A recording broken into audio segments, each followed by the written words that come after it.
Hello students, so let me first introduce you all to myself that I am Madiha Fatma and today I am going to teach you about the fundamental unit of life. So this I know कि ये chapter आप लोगों के लिए नया है, तो let's see कि ये chapter basically है क्या, what it talks about. So पहले हम title लिख लें, the fundamental unit of life. ठीक है. And when it comes about, तो आपके माइंड में सबसे पहले क्या आना चाहिए, ऐसी क्या चीज़ है जो हमारे लाइफ कैसे फॉर्म हुआ उसके बेसिस पे डिपेंड करता है. So that is the cell. ठीक है. पहला नंबर सेल, मतलब जस्ट यही एक है, it's not like you 1 2 3 in a sequence. तो सेल क्या है, इसकी डिस्कवरी कैसे हुई, किसने की और इसके बाद इसका क्या प्रोसीजर है, वो आज हम देखेंगे. तो फर्स्ट, ये डिस्कवरी कैसे हुई. एक साइंटिस्ट थे रॉबर्ट हुक नाम के. तो जब ये डिस्कवरी हुई तब उस ज़माने में माइक्रोस्कोप का डेवलपमेंट बिल्कुल नहीं हुआ था. तो क्या हुआ कि उन्होंने अपनी self composed self made microscope से उन्होंने देखा और उन्होंने ऑब्जर्व किया कि एक मान लो जस्ट लाइक अ ट्री. ठीक है. ट्री का जो ब्राउन पार्ट है that is called as a cork. अगर आपने देखा होगा कि कोई ट्री, जैसे ले लो गुआवा ट्री का एग्जाम्पल, तो गुआवा ट्री का जो आप देखते हो कि जब वो पेड़ बन जाता है तो उसका पील ऑफ होता है, that is in brown colour. तो that is the cork. Cork is the dead part of the plant. तो उन्होंने कॉर्क को लिया, माइक्रोस्कोप से ऑब्जर्व किया and what he saw that a honeycomb like structure वहाँ पे अपीयर हो रहा है. उन्होंने क्या किया कि मान लो कि यह आपका एक ऐसा कॉर्क है. ठीक है. उन्होंने कॉर्क को देखा और इधर ऑब्जर्व किया कि यहाँ पर एक हेक्सागोनल स्ट्रक्चर अपीयर हो रहा है. और अगर आपने देखा होगा लाइव या फिर कार्टून में, तो आपने देखा होगा कि ऐसा अपीयर होता है. ये क्या है, हनीकोम स्ट्रक्चर. ये हनीकोम स्ट्रक्चर जैसा अपीयर हुआ तो इन्होंने इसको नाम दिया क्या, इन्होंने इसको नाम दिया सेल. अब सेल क्यों नाम दिया, क्योंकि cell is derive from the Latin word which means the small room.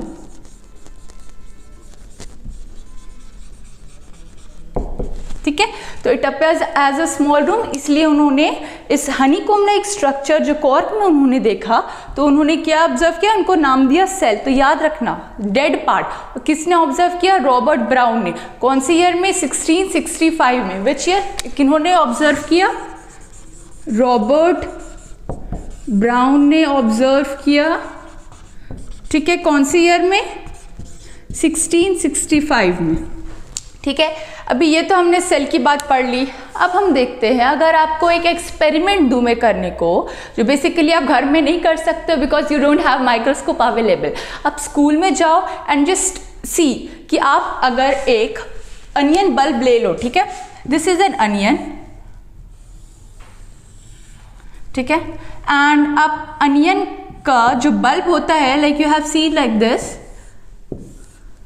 इसका एक पील ऑफ निकाल करके ये कॉन्केव शेप का निकाल लो. ठीक है. अभी अब आप इसको क्या करो, निकालने के बाद इसको तुरंत वाटर बीकर में डाल दो. फिर उसके बाद थोड़ी देर बाद इसको स्लाइड में निकालो. फिर उसके बाद उस पर वाटर ड्रॉप डालो, ये पील ऑफ डालो और उस पर एक केमिकल इस्तेमाल करो, सैफरनिन. तो व्हाट यू विल ऑब्जर्व कि उसमें भी, इसको आप जूम करो माइक्रोस्कोप में और वहाँ पे भी आप ऑब्जर्व करोगे दैट कि ये हनीकोम लाइक स्ट्रक्चर अपीयर हो रहा है. एंड व्हाट आई सेड, ये जो हनीकोम लाइक स्ट्रक्चर अपीयर हो रहा है, this is the cell. This is the cell. ठीक है. फिर उसके बाद this is the nucleus and this is the cell. तो अभी हमारा क्या कंक्लूजन निकला, दैट ये जो सेल है हमारा छोटे छोटे रूम ब्लॉक्स में, जो कि अनियन का है, तो this is the fundamental unit of this onion. ठीक है. ये बिल्डिंग ब्लॉक किसका बना, अनियन का बना.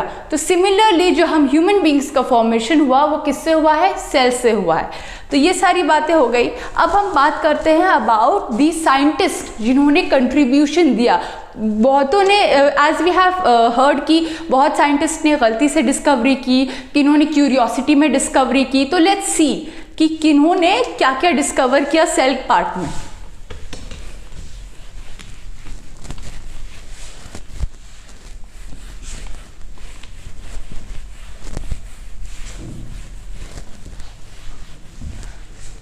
ठीक है, अभी नेक्स्ट हम देखते हैं अबाउट साइंटिस्ट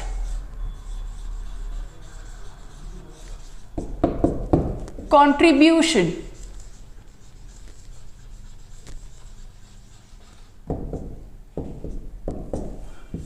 ओके, तो पहला अगर हम नाम ले तो किसका लेंगे नाम? रॉबर्ट हुक का। रॉबर्ट हुक ने डिस्कवरी की कौन से ईयर में? 1665 में। क्या उन्होंने डिस्कवर किया? He discovered on dead cell. उन्होंने फिर उसके बाद डेड सेल से क्या निकाला? सेल की डिस्कवरी की। डेड सेल वही जो हमने पढ़ा था अबाउट कॉर्क। फिर अगर हम सेकेंड साइंटिस्ट की बात करें तो हमारे सेकेंड साइंटिस्ट कौन थे? हमारे सेकेंड साइंटिस्ट थे पुरकिंजी। पुरकिंजी ने क्या डिस्कवर किया था? पुरकिंजी ने डिस्कवर किया था protoplasm. And what is protoplasm? अगर हम आगे पढ़ेंगे तो we will see that protoplasm cell के अंदर जो फ्लूइड स्ट्रक्चर प्रेजेंट होता है उसको कहते हैं प्रोटोप्लाज्म। ठीक है, तो अभी है पुरकिंजी। पुरकिंजी ने डिस्कवर किया क्या? Protoplasm. What is protoplasm? Protoplasm is the fluid structure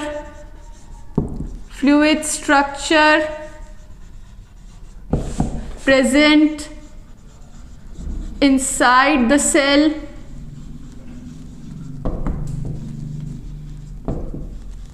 ठीक है, अभी इधर हमने बस थोड़ा सा इंट्रो पढ़ा, इसके बारे में डीपली हम लोग आगे पढ़ेंगे कि और प्रोटोप्लाज्म बेसिकली है क्या। ठीक है, अभी अगर हम और साइंटिस्ट की बात करें तो जैसे हमारे हो गए लीeuwenhoek।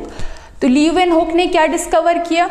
लीeuwenhoek ने हमारा डिस्कवर किया, उन्होंने इम्प्रूव्ड क्या किया उस ज़माने में कि माइक्रोस्कोप डेवलप वाले स्टेज में था, डेवलपमेंट स्टेज में पहले रॉबर्ट हुक ने सेल्फ डिस्कवरी की, फिर उसके बाद और बने, फिर और इम्प्रूवमेंट हुआ, फिर लास्ट में जा करके आपका इलेक्ट्रॉन माइक्रोस्कोप आया जो कि एडवांस्ड है। तो फिर लीeuwenhoek ने क्या डिस्कवर किया? He discovered the live cell. तो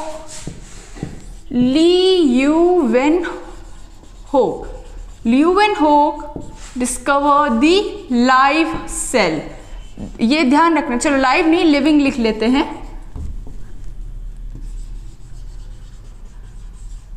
लिविंग सेल। तो ये ध्यान रखना आप लोग कि रॉबर्ट हुक ने डेड सेल डिस्कवर किया था एंड लीeuwenhoek ने लिविंग सेल डिस्कवर किया था। ठीक है, अभी हम लोग फोर्थ साइंटिस्ट के बारे में देखें तो अगर फोर्थ साइंटिस्ट की बात करें तो चलो सबका ईयर लिख लेते हैं। रॉबर्ट हुक 1665, फिर पुरकिंजी जो हमारे थे उन्होंने 1839 में डिस्कवर किया था, यहाँ लिख लेती हूँ 1839 में डिस्कवर किया था।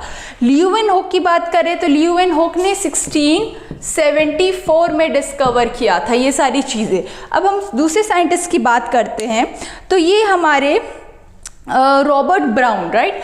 इधर रॉबर्ट हुक है, अब हम रॉबर्ट ब्राउन का देखें तो रॉबर्ट ब्राउन ने क्या डिस्कवर किया था? Robert Brown discovered the nucleus. Nucleus is the very important part of the cell. Without nucleus nothing can exist. अब हम आगे जा करके after we finish this the name of the scientist हम लोग आगे पढ़ेंगे कि कौन कौन सी इंपॉर्टेंट चीज़ें हैं जिसकी बेसिस पर हमारे सेल एग्जिस्ट करते हैं। अगर उनमें से एक भी चीज़ें नहीं रहेंगी तो हमारा सेल एग्जिस्टेंस में नहीं आएगा। ठीक है, तो रॉबर्ट ब्राउन का सबसे बड़ा रोल है। अभी और आगे है साइंटिस्ट जस्ट लाइक आप स्लीडन एंड शोन को देख लो। If you have heard about the cell theory, खैर आपने अभी नहीं पढ़ा होगा बट जब आप एडवांस क्लासेस में जाओगे तो वहाँ पढ़ोगे अबाउट दी सेल थ्योरी। तो हमारी दो सेल थ्योरी थी। तो पहला सेल थ्योरी क्या था? That all living plants and animals comes from the cell, pre existing cell. ठीक है, तो इसको जो साइंटिस्ट ने दिया था वो थे सेस्लीडन एंड शोन। इसमें से एक थे बॉटनिस्ट और एक थे जूलॉजिस्ट। बॉटनिस्ट जो प्लांट पर स्टडी करते हैं वो थे सेस्लीडन, एंड शोन थे जूलॉजिस्ट जो कि एनिमल पे स्टडी करते हैं। उन्होंने अपनी अपनी डिस्कवरी की और ये सेल थ्योरी किया। ये पहला पॉइंट था, क्या था कि हमारा all plants and animals comes from the pre existing cell. ठीक है, तो अभी हम लिखते हैं 5वें नंबर पे सेस्लीडन एंड शोन ने क्या किया था, सेल थ्योरी दिया था। ये सेल थ्योरी मैं आपको लिखाती हूँ, अच्छा अभी लिखा देती हूँ। चलो, पहला पॉइंट क्या था, that all plants and animals, all plants and animals are composed of cell, are composed of cells। ठीक है, तो सेस्लीडन ने 1838 में ये डिस्कवर किया और शोन ने 1839 में इसकी डिस्कवरी की। अब हमारा 6 नंबर पे है रुडोल्फ विर्चो, जिसमें आप सिर्फ विर्चो लिखो, और विर्चो ने सेल थ्योरी का सेकंड पार्ट दिया था। सेल थ्योरी का पॉइंट नंबर 1 है ये, पॉइंट नंबर 2 इन्होंने दिया था, that all living organism comes from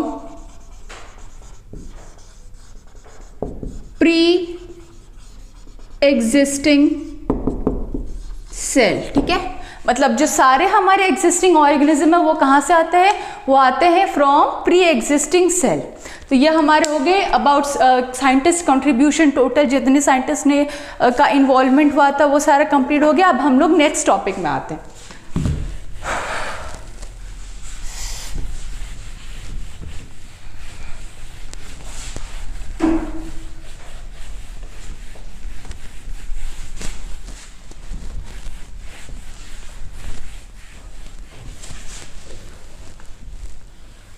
तो हमारा नेक्स्ट टॉपिक क्या होने वाला है, अब हम लोग बात करते हैं सेल जो है 2 टाइप के होते हैं। अगर हम लोग कॉमनली बेसिस पे देखें तो हमारा पहला होता है यूनी न्यूक्लियर एंड दूसरा होता है मल्टी न्यूक्लियर। तो आपको वर्ड से ही पता चल रहा होगा दैट अगर हम यूनी न्यूक्लियर की बात करें, यूनी न्यूक्लियर नहीं, यूनिसेल्यूलर सेल। यूनिसेल्यूलर सेल, तो यूनी टर्म से आपको क्या समझ में आ रहा है? कैन वी से कि यूनी मतलब यूनाइटेड, एंड यूनाइटेड से कह सकते हैं जब कोई चीज़ इकट्ठी होती है तो मतलब कि 1 आता है, तो मतलब कि वो सेल जो कि एक सेल का बना हो, that is the unicellular organism. तो यूनिसेल्यूलर ऑर्गेनिज्म में क्या आएगा, the cell composed of only 1 cell. ठीक है, ये होगा किसमें, यूनिसेल्यूलर ऑर्गेनिज्म में। और एग्जाम्पल क्या होंगे, एग्जाम्पल में आपका आ जाएगा पैरामीशियम, फिर क्लामिडोमोनास,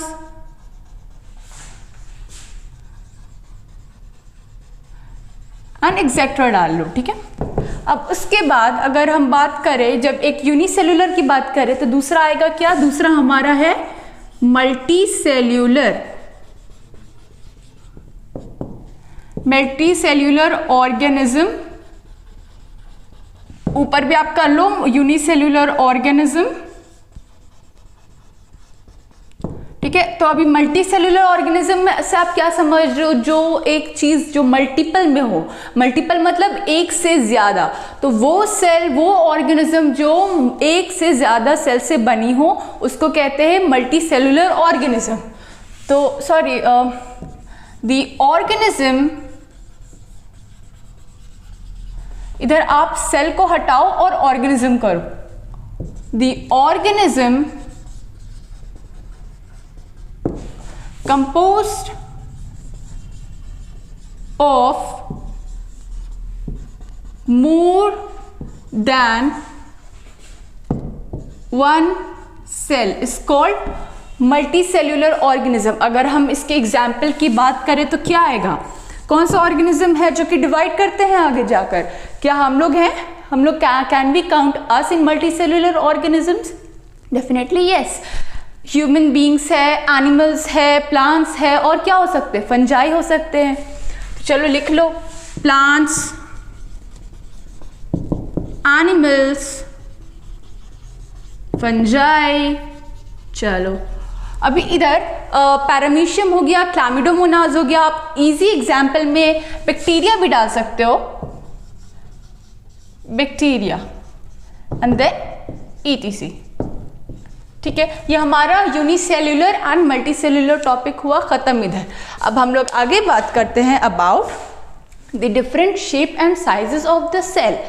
अगर हम एक सेल की बात करें और मल्टी सेल्यूलर ऑर्गेनिज्म में मान लो कि एनिमल्स और ह्यूमन बींग्स की बात करते हैं, तो क्या हमारे पूरे बॉडी में जैसा एक टाइप का सेल आपने देखा होगा कि ये आपके दिमाग में आए कि चलो ये एक सेल का स्ट्रक्चर है, तो क्या हमारे बॉडी में पूरे बॉडी पार्ट में ऐसा ही सेल प्रेजेंट है? नहीं, हर एक बॉडी का स्पेसिफाइड सेल प्रेजेंट होता है। जस्ट लाइक अगर आप लिवर की बात करो तो लिवर का सेल डिफरेंट है। अगर आप ह्यूमन को छोड़ करके आप प्लांट को देख लो तो प्लांट में जो सेल प्रेजेंट होते हैं वो डिफरेंट होंगे। तो ऐसे ऐसे ही हर ऑर्गेनिज्म में हर जो उनके ऑर्गन्स की बात होती है तो उसमें डिफरेंट टाइप्स के सेल होते हैं, डिफरेंट शेप्स के सेल होते हैं। जैसे अगर हम बात कर ले हमारे ह्यूमन बॉडी में, if I ask you people a question that what is the longest cell in a human body, तो भाई सोचने की बात है कि व्हाट कैन इट बी। अगर जिनको पता होगा वेरी गुड, जिनको नहीं पता होता है आप सुन लो, the answer is the nerve cell. अगर आपने नर्व सेल का स्ट्रक्चर देखो कुछ ऐसा होता है, just straight and then like this. ठीक है, और ये इनके आगे जाकर के डेंड्राइट्स निकलते हैं, वो आप आगे वाले चैप्टर में पढ़ोगे। ये आपके ये एक्सॉन्स होते हैं। ठीक है, तो ये क्या है? ये नर्व सेल है, और नर्व सेल का क्या बताया मैंने? This is the longest cell in the human body, longest cell in human body. ठीक है, तो सिमिलरली और भी डिफरेंट टाइप्स के सेल होते हैं जिनके शेप में आप सर्कल ले लो, सिलेंड्रिकल ले लो, जिसको हम लोग कोकाई शेप कहते हैं, और डिफरेंट टाइप्स के सेल होते हैं जैसे कि आप बोन सेल ले लो, स्मूथ मसल सेल ले लो। अगर स्मूथ मसल सेल की बात करो तो how it appears like this. यह आपका हो गया स्मूथ सेल। ठीक है, फिर उसके बाद ऐसे एग्जाम्पल्स में आ जाएंगे आपका कि human sperm cell, ovum. Ovum का शेप ऐसा होता है जैसे मैंने आपको इधर बताया था, this is the ovum, this is the sperm.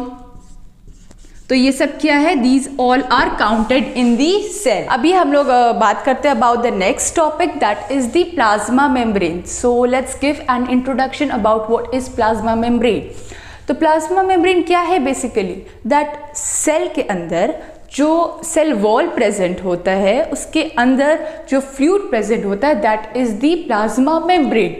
अब प्लाज्मा मेम्ब्रेन क्या है कि एक बॉर्डर लाइन है कि बाहर से जो ऑर्गेनिज्म इंटरैक्ट करते हैं तो क्या वो सबको अलाउ करते हैं अंदर जाने के लिए? नहीं, it is also known as the selectively permeable membrane. अभी आगे बढ़ते हैं अबाउट द प्लाज्मा मेम्ब्रेन, जो कि अब हम सेल के अंदर घुस रहे हैं, उसके पार्ट्स के बारे में पढ़ते हैं। But before that I got कि ये बताओ आप कि कौन कौन से, जब तक कि मैं मिटा रही हूँ आप जस्ट सोचो कि कौन कौन से ज़रूरी पार्ट्स है जिससे कि सेल का फॉर्मेशन होता है। I am giving you time, जब तक कि मैं रब कर रही हूँ आप लोग सोचो।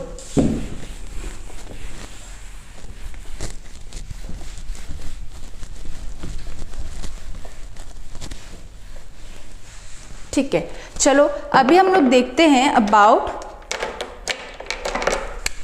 कि सेल का जैसे मैंने फीचर बताया था, सेल इज कंपोज्ड ऑफ, ये सारे फीचर्स होने चाहिए। अगर नहीं हुए तो सेल का कॉम्पोजिशन नहीं होगा, एक वो सेल परफेक्ट नहीं कहलाएगा। तो क्या क्या होने चाहिए? Cell is composed of cytoplasm, nucleus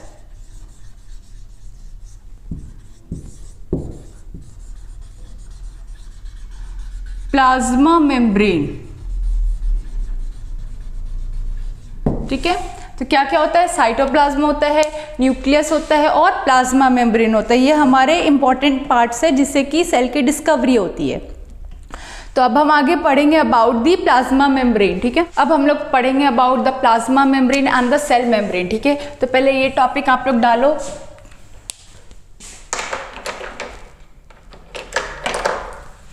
पहला, प्लाज्मा मेम्ब्रेन या फिर मेम्ब्रेन और सेल मेम्ब्रेन। और मैंने आपको क्या बताया था, this is the plasma membrane कहाँ प्रेजेंट होता है, this is present inside the cell wall of the cell. तो ये किस फॉर्म में होता है, फ्लूइड फॉर्म में होता है। तो लिखो, it is the fluid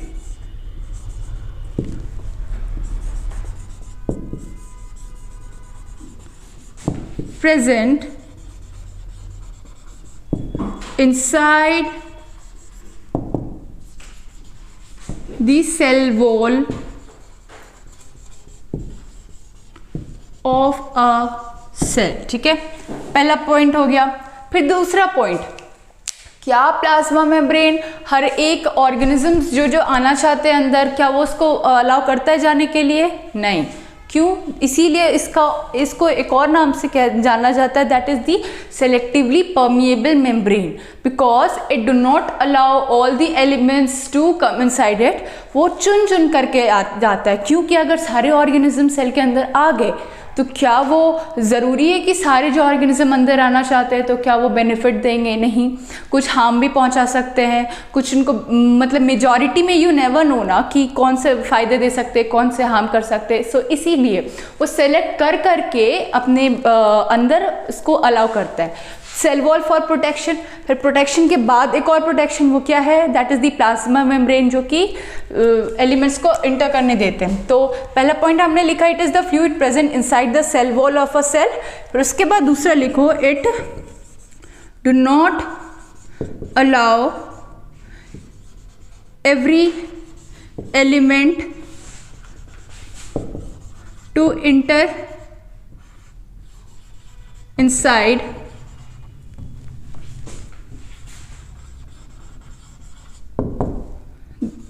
and therefore it is known as selectively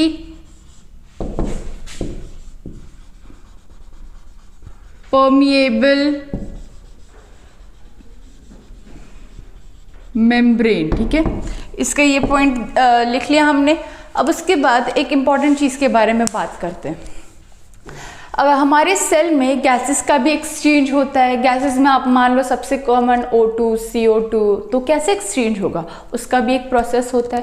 तो the exchange of gases like O2, CO2 from the cell from higher concentration to lower concentration, तो उसको क्या कहेंगे हम लोग, that is known as diffusion. जब हम बात करें गैसेस की तो that is known as diffusion. ठीक है, तो अब हम बात करते हैं, दिस इज अपार्ट फ्रॉम कि एक टर्म के बारे में हम लोग पढ़ रहे हैं, तो that term is the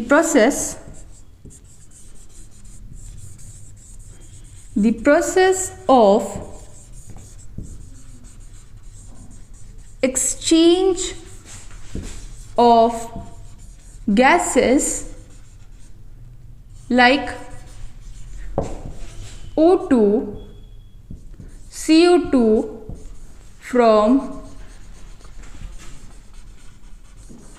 higher concentration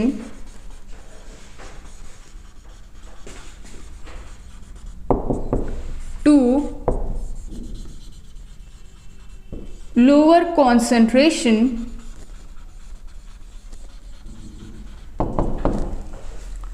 then the process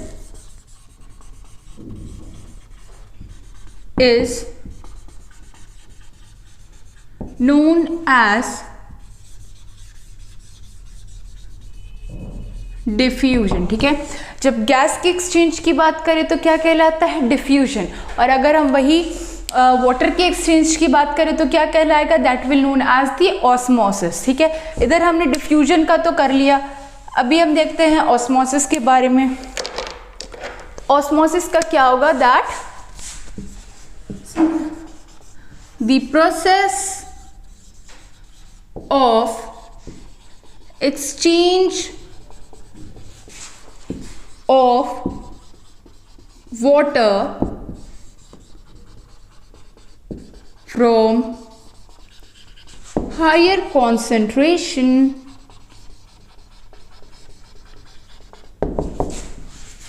to lower concentration. So this process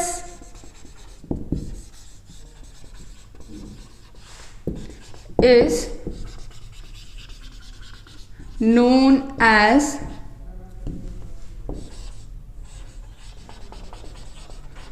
osmosis, ठीक है। यहाँ तक ये दोनों टर्म आपका क्लियर हो गया, पहले से भी आप अवेयर ही होंगे अबाउट डिफ्यूजन एंड ऑस्मोसिस, तो ये कंप्लीट हुआ। अभी हम लोग देखते हैं और आगे अबाउट द प्लाज्मा मेम्ब्रेन, ठीक है। अब आपको मैं एक एक्सपेरिमेंट देती हूँ जिसमें कि आपको एक प्लांट सेल लो और उसको अगर आप शुगर या सॉल्ट सॉल्यूशन में डालोगे तब क्या होगा, ठीक है। तो चलो अब हम लोग आगे, इसका प्लाज्मा मेम्ब्रेन का ही पार्ट है, it's not the other part, ठीक है। तो अब हम देखते हैं हमारे एक्सपेरिमेंट के बेसिस पे।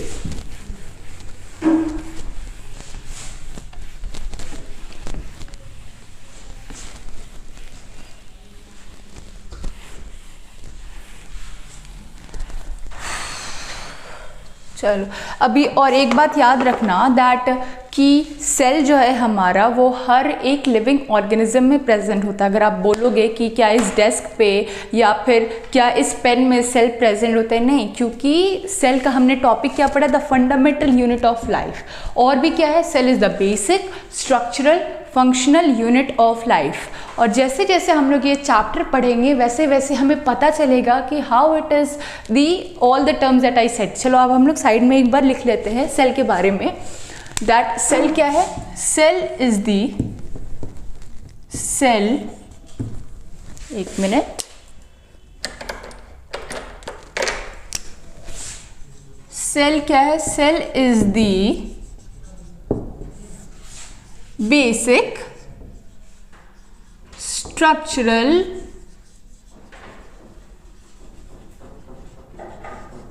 फंक्शनल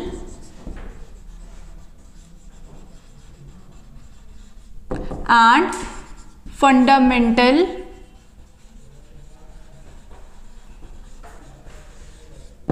unit of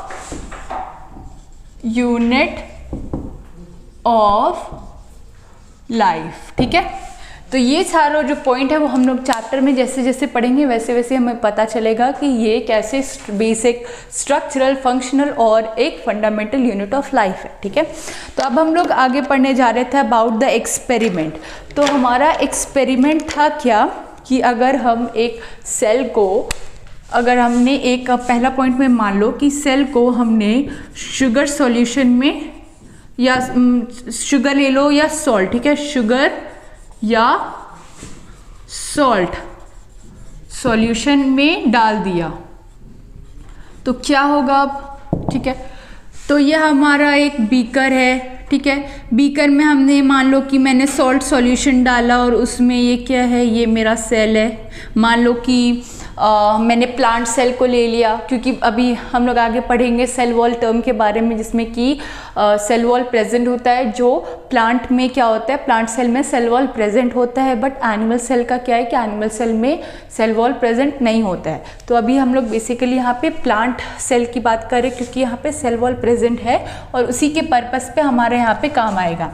तो ये मान लो कि हमारा बाहर में डाइल्यूट सॉल्यूशन है, बहुत हमने कम अपना सॉल्यूशन को डाइल्यूट किया है। तो जब यहाँ पे सॉल्यूशन हमारा डाइल्यूट होगा तो अंदर जो सेल है वो क्या होगा कि वो अपना सारा जो बाहर में डाइल्यूजन में जो सॉल्यूशन प्रेजेंट है तो वो अपनी तरफ खींचेगा, मतलब कि वो एक्सचेंज कराएगा वाटर का, यहाँ पे ऑस्मोसिस होगा। तो क्या होगा कि इधर जो हमारा सारा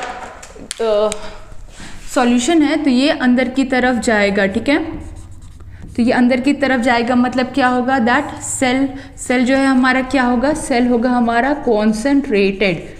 तो जब ये कॉन्सेंट्रेटेड होगा तो क्या ये प्रोसेस क्या कहलाएगा, this process is known as hypotonic solution, hypotonic solution, ठीक है। ये मैंने शॉर्ट फॉर्म लिखा है, सॉल्यूशन आप लोग समझ जाना। तो हाइपोटोनिक सॉल्यूशन अभी साइड में लिखती हूँ कि अगर हम बात करें हाइपोटोनिक सॉल्यूशन की, तो हाइपोटोनिक सॉल्यूशन में क्या होता है, हाइपोटोनिक सॉल्यूशन, हाइपोटोनिक सॉल्यूशन में जो बीकर का सॉल्यूशन होता है, तो जो हमारा सॉल्यूशन हमने बनाया है वो होता है डाइल्यूट, और अंदर में जो हमारा सेल है जो हमने लिया है प्लांट सेल, वो क्या हो जाएगा, वो हो जाएगा कॉन्सेंट्रेटेड। कॉन्सेंट्रेटेड मतलब कि इधर एक्सचेंज होकर के अपने आप को कॉन्सेंट्रेट कर लेगा। तो याद रखना कि जब भी हम लोग हाइपोटोनिक सॉल्यूशन की बात करें तो हाइपोटोनिक सॉल्यूशन में क्या होता है, जो इसका सॉल्यूशन हम लोग लेते हैं शुगर या सॉल्ट सॉल्यूशन, तो वो डाइल्यूट फॉर्म में होता है, और जो हमारा प्लांट सेल होता है वो किस फॉर्म में होता है, वो होता है कॉन्सेंट्रेटेड, वो कॉन्सेंट्रेटेड हो जाता है। तो इसको कहते हैं हम लोग हाइपोटोनिक सॉल्यूशन, ठीक है। अभी हम सेकेंड एक्सपेरिमेंट लेते हैं जिसमें कि मैंने सेम चीज़ बनाया, ठीक है। मैंने यहाँ पे बीकर लिया और इस बीकर में मैंने डाल दिया प्लांट सेल, सेम बिल्कुल एकदम सेम। अभी इधर डिफरेंस क्या आएगा, मैंने इधर जो मेरा लिक्विड सॉल्यूशन है, जो सॉल्ट और शुगर सॉल्यूशन है, उसको मैंने कॉन्सेंट्रेटेड किया। कॉन्सेंट्रेटेड करने का मतलब कि ज़्यादा अमाउंट में मैंने इसमें या तो शुगर डाला या तो सॉल्ट डाला, जिस चीज़ का सॉल्यूशन लिया है, तो मैंने सॉल्यूशन को कॉन्सेंट्रेटेड किया। तो अब क्या होगा, इधर एक्सचेंज ऑफ गैसेस होने शुरू करेंगे। तो ये जो हमारा ये जो प्लांट सेल है जो कि कॉन्सेंट्रेटेड फॉर्म में है, तो इधर क्या होगा, ये प्लांट सेल इधर डाइल्यूट फॉर्म में हो जाएगा, और जब ये डाइल्यूट फॉर्म में होगा तो इजी है, ये प्रोसेस क्या कहलाएगा, this process will be known as hypertonic solution. Hyper मतलब कॉन्सेंट्रेटेड, और आपको जब याद करना हो तो किसी एक चीज़ को लो, या तो आप सॉल्यूशन को पकड़ो, सॉल्यूशन के बेसिस पे कि हाइपो में क्या था, हाइपो में सॉल्यूशन हमारा डाइल्यूट था, और आप हाइपर में ले लो, तो हाइपर में क्या है, हाइपरटोनिक में, हाइपरटोनिक सॉल्यूशन में क्या है, हाइपरटोनिक सॉल्यूशन में आपका आपका जो बाहर का सॉल्यूशन है वो क्या है, कॉन्सेंट्रेटेड है, ठीक है। तो अब हम लोग यहाँ पे कंक्लूजन लिखते हैं। हाइपरटोनिक सॉल्यूशन में हमारा जो सॉल्यूशन है वो है कॉन्सेंट्रेटेड, और जो हमारा प्लांट सेल है वो क्या है, ये है डाइल्यूट फॉर्म में, ठीक है। इधर तक क्लियर हुआ। तो चलो, हमारा फर्स्ट केस हो गया कि हमने किसी एक को कॉन्सेंट्रेटेड रखा, किसी एक को डाइल्यूट रखा, दूसरे में भी वाइसे वर्सा कर दिया, मतलब उल्टा कर दिया। अभी तीसरा पॉइंट में पढ़ते हैं, ठीक है। अभी तीसरे केस में क्या कर सकते हैं, तीसरे केस में मैं क्या करूंगी कि जो यहाँ पे आपका बीकर में मैंने रखा है सॉल्यूशन और जो प्लांट सेल है, ठीक है, तो मैंने क्या किया इधर कि प्लांट सेल और सॉल्यूशन दोनों का सिमिलर रखा, मतलब ना ज़्यादा इनमें से ना कोई डाइल्यूट है ना कोई कॉन्सेंट्रेटेड है, दोनों का अमाउंट, दोनों का जो वॉल्यूम है वो सब सेम है, सारा कॉन्सेंट्रेशन सब सेम है, ठीक है। तो अब हम उसको क्या कहेंगे, हमारा हाइपर हो गया, हाइपो हो गया, अब उसके बाद क्या कहलाएगा,